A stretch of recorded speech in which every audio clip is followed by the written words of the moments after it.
विश्वानि देवः सवितर्दुरितानि परासुव यद्भद्रं तन्न आसुव। ॐ शान्ति शान्ति शान्तिः। ॐ श्री परमात्मने नमः। ॐ श्री गुरुभ्यो नमः। ॐ श्री परम ऋषिभ्यो नमः। ॐ सर्वेभ्यो नमः।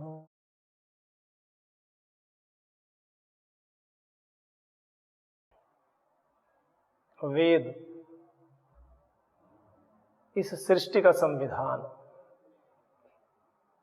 सृष्टि की उत्पत्ति से पहले मनुष्यों के जीवन को ठीक ठीक अपने लक्ष्य, अपने अंतिम उद्देश्यों की पूर्ति कराने के लिए परमपिता परमात्मा की अद्भुत भेंट, एक सौगात उन सभी मनुष्यों के लिए, प्राणियों के लिए जिनका जीवन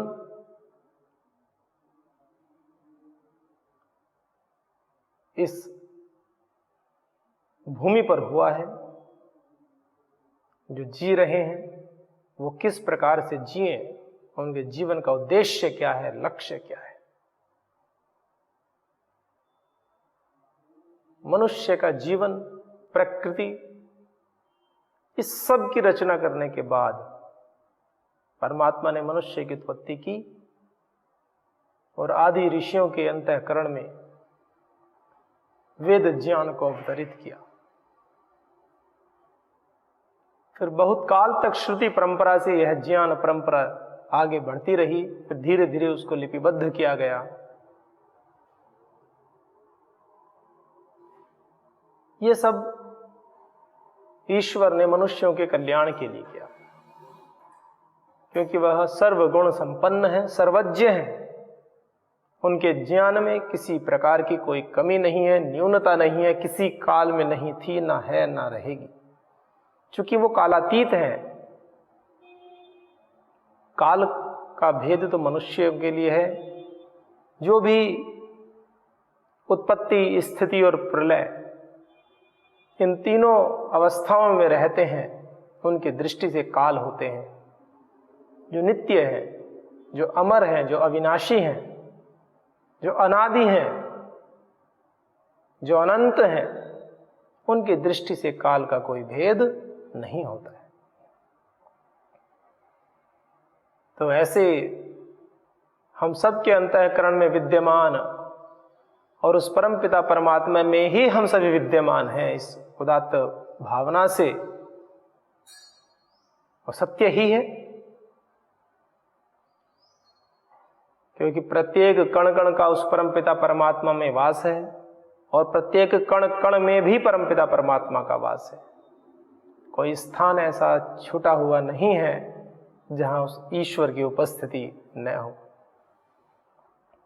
किंतु वो निरपेक्ष है। सुख से, दुख से, लाभ से, हानि से, सुगंध से, दुर्गंध से निर्लेप है। तो उनको इन विषयों का कोई, इन गंध का, स्वाद का, इन रसों का वो निरपेक्ष है। तुम हो निर्लेप नारायण, कहाँ चंदन लगाऊं। अजब हैरान हूं भगवन, तुम्हें कैसे रिझाऊं मैं। कोई वस्तु नहीं ऐसी जिसे सेवा में लाऊं। तुम्हारी रोशनी से ही रोशन है सूरज चांद और तारे, महा अंधेर है कैसे तुम्हें दीपक दिखाऊं। एक भावपूर्ण ईश्वर के गुणों को मान करके, ईश्वर के गुणों से चलने वाली संपूर्ण सृष्टि को केंद्र में रख करके एक साधक अपने परमपिता परमात्मा के प्रति, इष्ट देव के प्रति जो भी पूजा अर्चना, जो भी भेंट स्वरूप कुछ भी दे रहा है, तो उसके मन के ये भाव हैं कि ये तो सब आपको प्रभु हम क्या दे सकते हैं। कोई दीपक जलाने का निषेध नहीं कर रहे हैं, कभी सोचोगे तो दीपक जलाने का भी खंडन कर रहे हैं, ऐसा नहीं। एक भावना है उस ईश्वर की महिमा का गान करने के लिए। कुछ लोग होते हैं ना, दीपक जला दिया थोड़ा सा प्रसाद दे दिया तो अपने आप को बहुत बड़ा धार्मिक विद्वान मानने लगते हैं और सोचते हैं कि बस परमपिता परमात्मा को हमने इतना इतना कर दिया। तो उनके लिए बता रहे हैं जो अहंकारी दंभी हो जाते हैं छोटे छोटे कार्यों को करते करते, जिनके मन में अहंकार आ जाता है, देखो हम तो दीपक जलाते हैं, रोज प्रतिदिन पूजा पाठ करते हैं ईश्वर का, तो भगवान जी के ऊपर जैसे कोई एहसान कर रहे हो, उनके लिए बता रहे हैं कि तुम्हारी रोशनी से रोशन है सूरज चांद और तारे, महा अंधेर है कैसे तुम्हें दीपक दिखाऊं मैं। उस भाव में कहा है। ऐसी बात है। भुजाएं हैं न गर्दन है न सीना है न पेशानी, वैसे कुछ नहीं है। तुम और निर्लेप नारायण कहाँ चंदन लगाऊं मैं। निराकार स्वरूप है परमात्मा, कहाँ लगाऊं चंदन में। तो जो चंदन लगाते हैं विग्रह बना करके, तो कोई उसके लिए कोई आक्षेप थोड़ी कर रहे हैं। कर लो, आपके चित्त की स्थिति अच्छी होती है तो। दो बातें हैं, समझने की बात है। हम किसी पुलिस थाने में गए और वहां एक कांस्टेबल बैठा था। उसको जाकर के बोला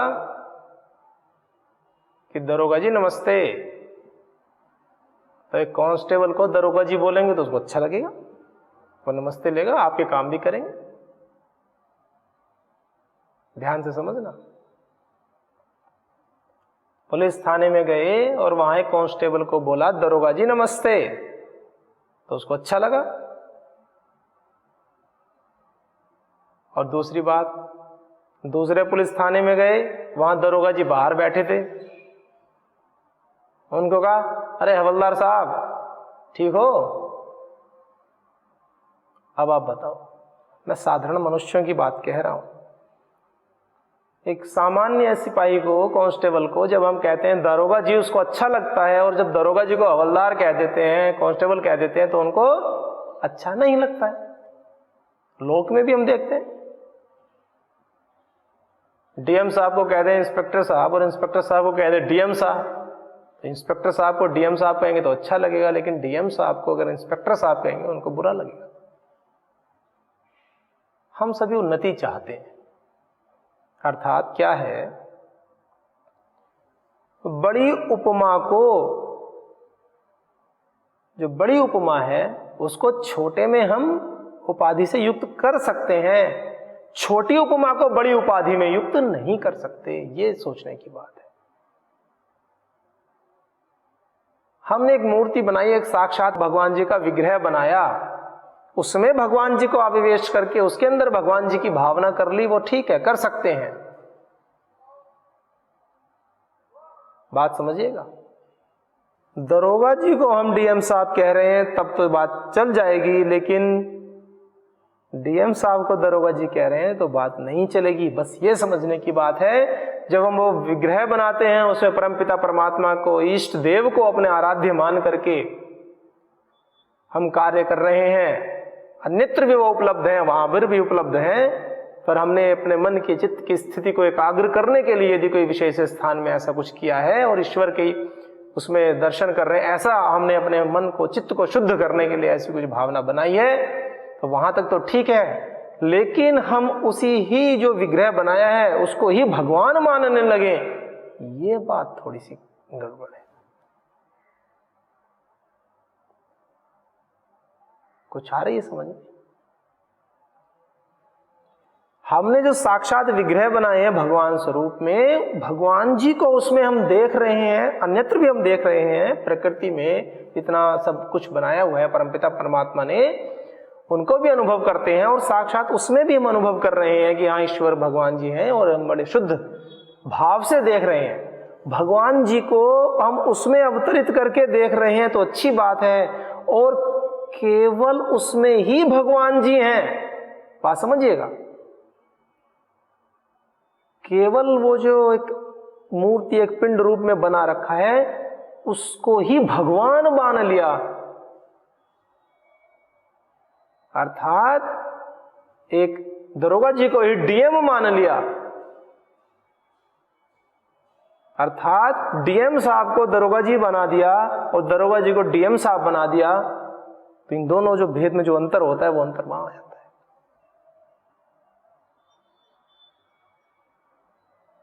तो जो भगवान है, इष्ट देव हैं, उनको हम केवल उसमें केंद्रित कर दें, भगवान जी को हम केवल एक ही आकार में केंद्रित कर दें तो बात गड़बड़ हो जाएगी। वो ईश्वर है, वो सर्वव्यापक है, सर्वांतर्यामी है, वो नित्य है, सृष्टि करता है। उनके उस विराट स्वरूप को तो हमें मानना ही होगा। अगर हमें भी विराट स्वरूप नहीं दिख रहा है, हम उस महिमा को अनुभव नहीं कर पा रहे हैं, तो हम उस परमपिता परमात्मा को उस साक्षात विग्रह में हम मान सकते हैं, लेकिन उनके स्वरूप को भुलाना ये उचित नहीं है। ये जो विषय है, ये हमें समझने की बात है कि उपमा, हम बड़ी उपमा दे सकते हैं, छोटी उपमा हम नहीं दे सकते। हम बड़ी उपमा ईश्वर की, जो भी हम लोक में देखते हैं ना, बड़ी उपमा तो हम दे सकते हैं, लेकिन भगवान को कह दें तो पत्थर है, वो उपमा हमें नहीं देनी चाहिए, वो गलत है। अर्थात कि मूर्ति में भी भगवान है, ये तो ठीक है, मूर्ति ही भगवान है, ये ठीक नहीं। दरोगा जी को डीएम साहब कह सकते हैं, लेकिन डीएम साहब को दरोगा जी कहें, ये अच्छी बात है। थोड़ा चिंतन करना। तो वेद, इतने संविधान, सब कुछ मनुष्य को जीने के लिए हमें दिया है। उस परमपिता परमात्मा का हम हृदय से धन्यवाद करते हैं। और इस संस्कृति में, इस वैदिक संस्कृति में हमें जन्म मिला है, हम सुन पा रहे हैं, हम पढ़ पा रहे हैं, हम जी रहे हैं, हम आचरण भी कर रहे हैं, तो हमारा जीवन धन्य हो जाए।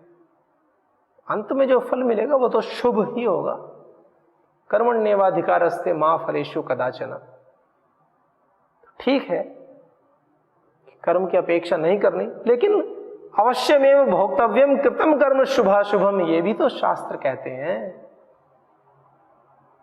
शास्त्र ये भी आश्वासन देते हैं आपको। एक तरफ तो फल की चिंता ना करने का आश्वासन दे रहे हैं कि आप फल की चिंता ना करो, शुभ कर्म है करते जाओ, और दूसरी तरफ आपको सचेत भी कर रहे हैं, अगर गलत कर्म किया तो कर्म का फल भोगना पड़ेगा, निश्चित है, कोई टाल नहीं सकता।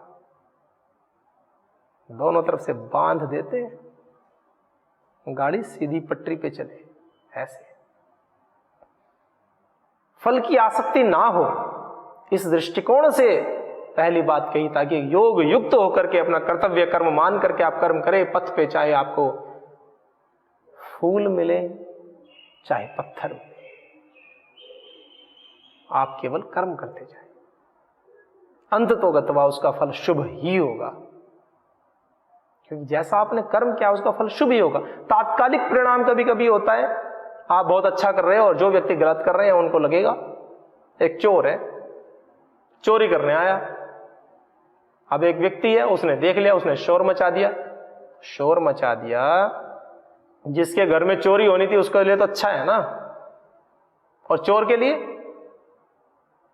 तो बुरा हो गया, चोर को तो बुरा लगेगा। तो कुछ लोग कहते हैं ना कि ये तो अच्छा कार्य कर रहे हैं, हमें दुख मिलता है। तो दुख मिलता है कभी कभी, वो दुख तात्कालिक होता है, उस दुख को हमें अपना फल नहीं मान लेना चाहिए कि हमारे शुभ कर्मों का ये फल है। ये उन मूर्ख दुष्ट प्रकृति के लोगों के द्वारा की गई अनुचित चेष्टा है, जिसका फल उनको मिलेगा। और आपको अच्छा कर्म करने के उपरांत भी यदि कोई किसी व्यक्ति के कारण से, किसी परिस्थिति विशेष के कारण से कुछ दुख मिलता है, तो उसकी क्षतिपूर्ति हो जाएगी। उस परमपिता परमात्मा की न्याय व्यवस्था इतनी संकुचित संकीर्ण नहीं है, इसलिए तो वो न्यायकारी है। मैंने पूर्व में भी एक कहानी बताई है ना, एक माता जी हैं, उनके एक छोटा बच्चा है, उसको भी उन्होंने एक लड्डू दे दिया। एक दूसरा बच्चा था, उसको भी लड्डू दे दिया। दो बच्चे हैं, दोनों को लड्डू दे दिया, एक बच्चे ने पूरा लड्डू खा लिया, कोई बात नहीं, दूसरे बच्चे ने लड्डू लिया, वो लड्डू खा, आधा लड्डू खाया कि बंदर आके छीन के ले गया। बच्चा रोने लगा, माता जी आई, माता जी ने कहा बेटा क्या हुआ? तो बच्चा रो रहा है जोर जोर से कि मेरा लड्डू बंदर ले गया। तो माता जी क्या करेंगी? उसने कहा बेटा पूरा ले लीजिए, मैंने आधा खाया था, बंदर छीन के ले गया लड्डू। माता जी बंदर को भगाएंगी, बच्चे को चुप कराएंगी, प्रेम करेंगी। और अब ये बताइए कि माता जी बच्चे को आधा लड्डू देंगी या पूरा लड्डू देंगी? आप स्वयं सोचिए, आप में से बहुत माताएं भी हैं जो सुन रहे हैं, और पिता भी तो माता का हृदय रखते हैं। ऐसा नहीं कि माता है तो माता का हृदय माता में ही होता है, पिता के अंदर ही माता का हृदय होता है, और माता के अंदर भी पिता का हृदय होता है। कुछ माताएं कठोर भी होती हैं, पिटाई कर देती हैं। तो ठीक है, ताड़ना तो आवश्यक है, बच्चों के अंदर सुधार के लिए ताड़ना आवश्यक है। तो उसमें कोई दिल छोटा करने वाली बात नहीं है, ज्यादा नहीं करना, पर अविवेकपूर्ण नहीं करना, पता चले किसी की हड्डी तोड़ दी, कुछ भी फेंक के मार दिया, ऐसे नहीं, तरीके से बुद्धिपूर्वक। मस्तिष्क में क्रोध नहीं होना चाहिए, इस भाव से। तो माता जी क्या करेंगी? माता जी बच्चे को गोद में उठाएंगी, उसको लाड करेंगी, और ला करके लाड प्यार करेंगी, सो अलग करेंगी, और एक पूरा लड्डू भी उसको दे देंगी लाके।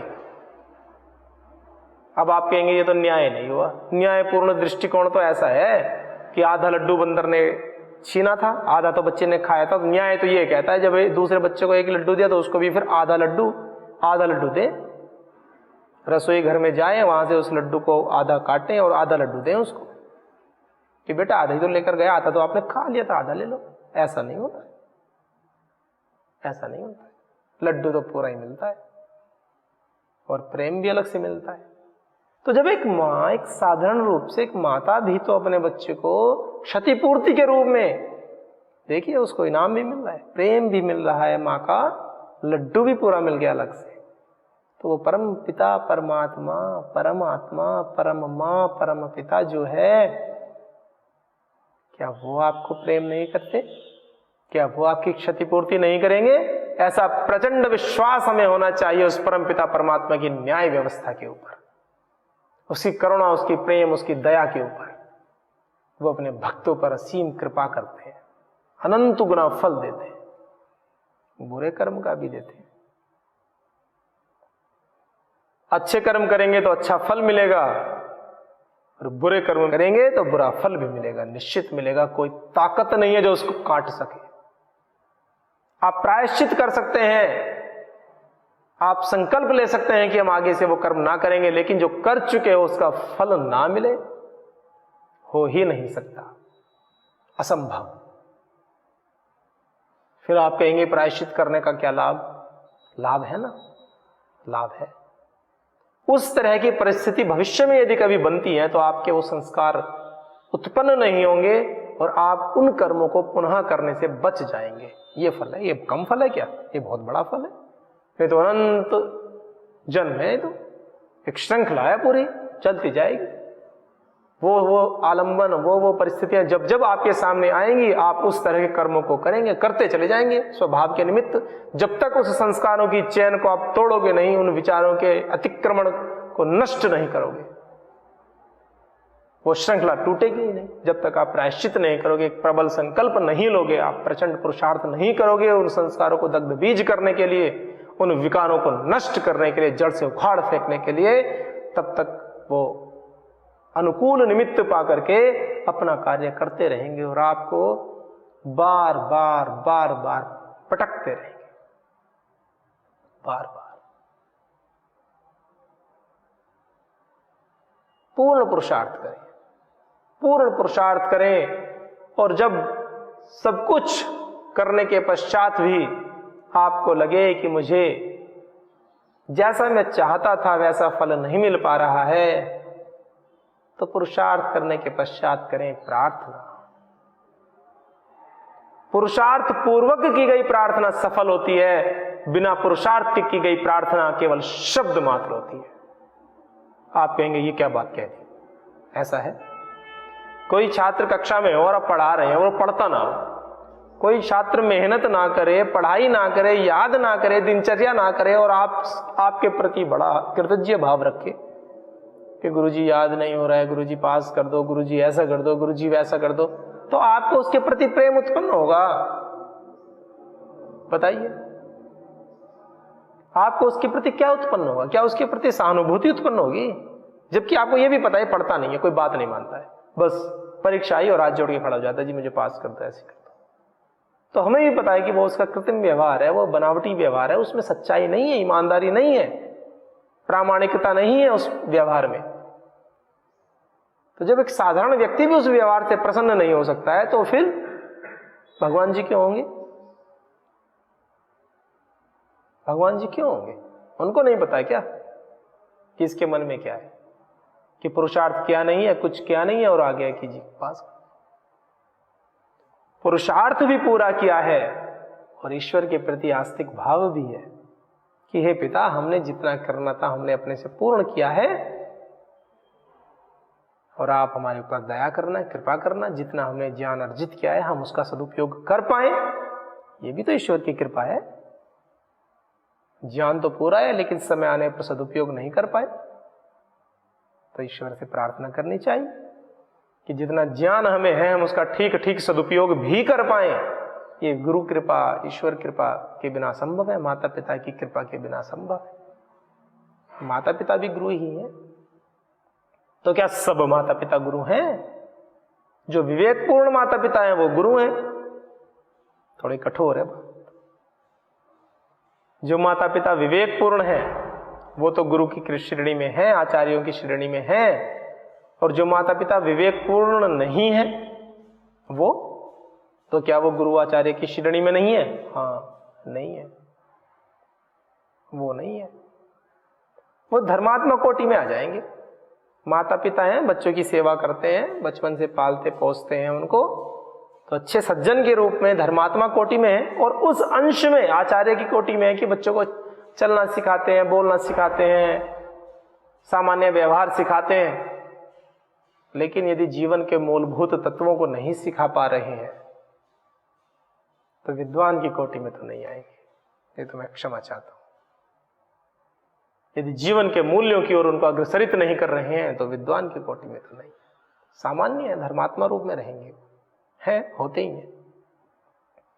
इसलिए माता पिता को प्रथम गुरु कहा गया है और उनको पहले पढ़ना चाहिए। इसलिए हमारे वेदों में स्त्री शिक्षा का भी विधान है। ये तो कालांतर में कुछ लोगों ने उल्टी सीधी बातें लिख दी उसमें। इतने लोग आए, संस्कृत का, साहित्य का इतना नाश कर दिया, इतनी मिलावट कर दी कि साहित्यिक ग्रंथों को तो पढ़ने में भी लज्जा आने लगी। सबको नहीं, कुछ कुछ ग्रंथ तो ऐसे हैं। इतना मिलावट, उदाहरण दिए, ठीक है, उदाहरण ठीक है, लेकिन ऐसे अच्छे उदाहरण भी तो दिए जा सकते हैं, श्रेष्ठ उदाहरण भी तो दिए जा सकते हैं। कमी है क्या हमारे शास्त्रों में? हमारे लगभग 200 करोड़ वर्ष पुरानी वैदिक संस्कृति, वैदिक परंपरा,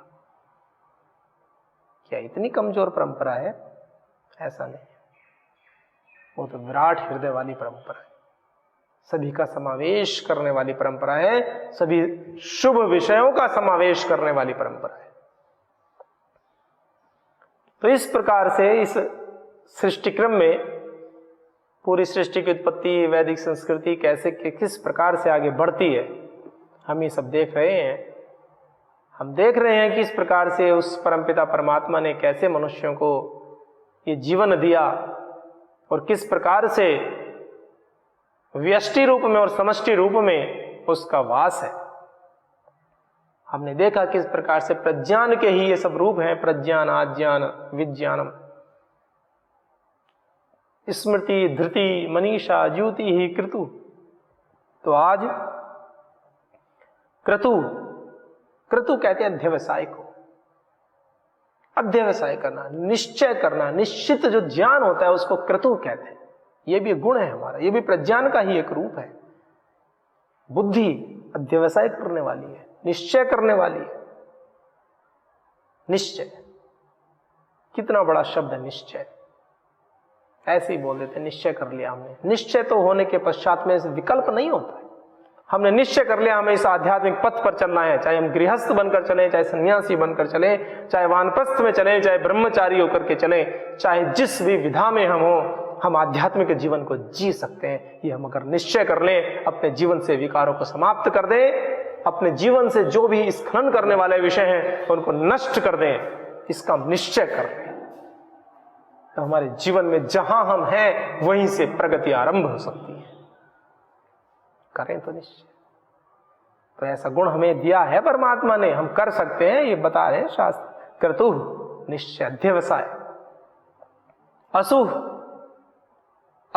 असुक्षेपणे धातु है, जो प्राणों को छोड़ना लेना, ये जो क्रिया है असु, ये भी प्राणन क्रिया है, श्वास लेना छोड़ना, तो इसके कारण इसे असु कहा गया। ये भी हमारा गुण है।